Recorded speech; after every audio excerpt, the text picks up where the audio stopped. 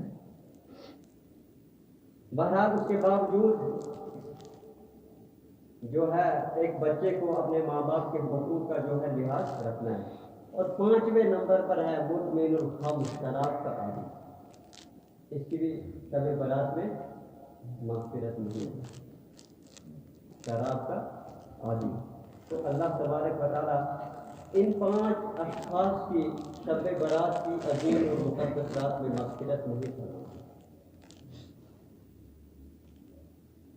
بہرحال یہ جو رات آنے والی ہے یہ توبہ کی رات ہے، اپنے گناہوں پر ندامت اور شرمندگی کی رات ہے۔ دیکھو اللہ تبارک و تعالیٰ اپنے بندوں پر کتنا رحم کرتا ہے اور کتنا رحیم اپنے بندوں پر ہے، کتنا کریم ہے کہ اللہ تبارک و تعالیٰ نے 2 معزز فرشتے رکھے ہیں، انسان کے دائیں کندھے کی طرف ایک اور بائیں کندھے کی طرف ایک۔ دائیں طرف والا جو ہے یہ نیکی جو ہے لکھتا ہے، اور بائیں طرف والا ہے جو ہے یہ کیا کرتا ہے، یہ برائی لکھتا ہے۔ لیکن اللہ تبارک و تعالیٰ دیکھو کتنا رحیم بندہ ہے کہ دائیں کندھے والا فرشتہ جو ہے اللہ تبارک و تعالیٰ نے اس کو دائیں کندھے والے فرشتے پر امیر مقرر کر رکھا ہے۔ انسان جب بھی کوئی نیکی کرتا ہے یہ دائیں کندھے والا فرشتہ اس کو تحریر فوراً کر دیتا ہے، فوراً لکھ دیتا ہے، یہاں تک کہ اگر نیکی کا تقاضا ہی پیدا کرتا ہے تو نیکی لکھ دیتا ہے۔ لیکن بائیں کندھے والا جو فرشتہ ہے یہ برائی لکھنے پر معمول ہے۔ لیکن جب انسان کوئی گناہ کرتا ہے ٹھیک، یہ لکھتا فوراً نہیں ہے، یہ دائیں کندھے والے فرشتے سے پوچھتا ہے میں اس گناہ کو لکھ دوں، یہ اس کو کہتے ہیں مت لکھو۔ پھر جب وہ گناہ کر لے پھر لکھوں تو ابھی مت لکھو، ہو سکتا ہے یہ واپس بتا جائے، پھر وہ کہتا ہے اور لکھوں ابھی مت لکھو۔ جب وہ بندہ پھر واپس نہیں آتا ہے، اس گناہ کو چھوڑتا نہیں ہے، یعنی 2-3 مرتبہ یہ پوچھتا ہے تو یہ دائیں کندھے والا فرشتہ اس کو اب اجازت دیتا ہے اس گناہ کو آپ لکھو۔ یہ فوراً اس گناہ کو لکھ نہیں سکتا تھا، لکھ سکتا تھا، لیکن اللہ تبارک و تعالیٰ نے دائیں کندھے والے فرشتے کو یہ ذمہ داری سونپی کہ جب آپ اس کو یہ گناہ کرے گا، بائیں والے کندھے والی جو فرشتہ ہے اس سے بولو تھوڑی دیر کے لیے رک جاؤ، پھر وہ گناہ لکھو۔ اللہ تبارک و تعالیٰ نے بہرحال میں نے یہ کہا کہ اللہ تبارک و تعالیٰ نے انسان کے لیے تو زہریلی چیزیں بھی پیدا کی، لیکن ان 2 زہریلی چیزوں سے بچنے کے لیے اللہ تبارک و تعالیٰ نے ایک زبردست نسخہ اور فریاد بھی بتا دیا۔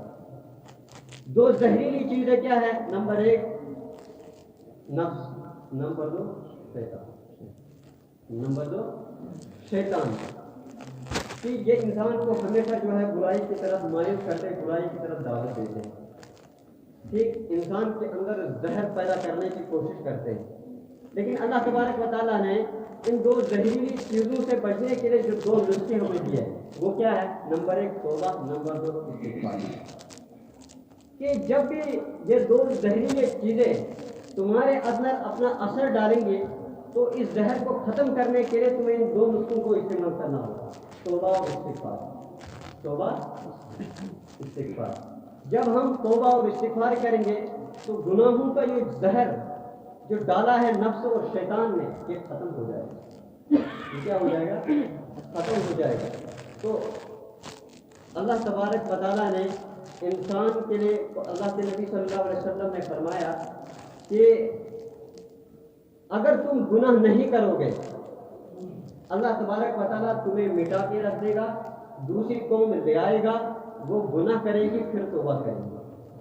تو اللہ تبارک و تعالیٰ کو پسند وہ انسان ہے جو گناہ کرے، گناہ کر کے پھر توبہ کرے۔ خیر الخطائین التوابون، بہترین گناہ گار جو ہے وہ ہے جو گناہ کر کے توبہ کرے۔ اور آپ صلی اللہ علیہ وسلم معصوم تھے گناہوں سے، کوئی گناہ نہیں تھا، لیکن دن میں اللہ کے نبی صلی اللہ علیہ وسلم کم سے کم 100 مرتبہ استغفار کرتے، رب اغفر لی وتب علی انک انت التواب الرحیم، کہ اللہ میرے گناہوں کو بخش دے، مجھ پر متوجہ ہو جا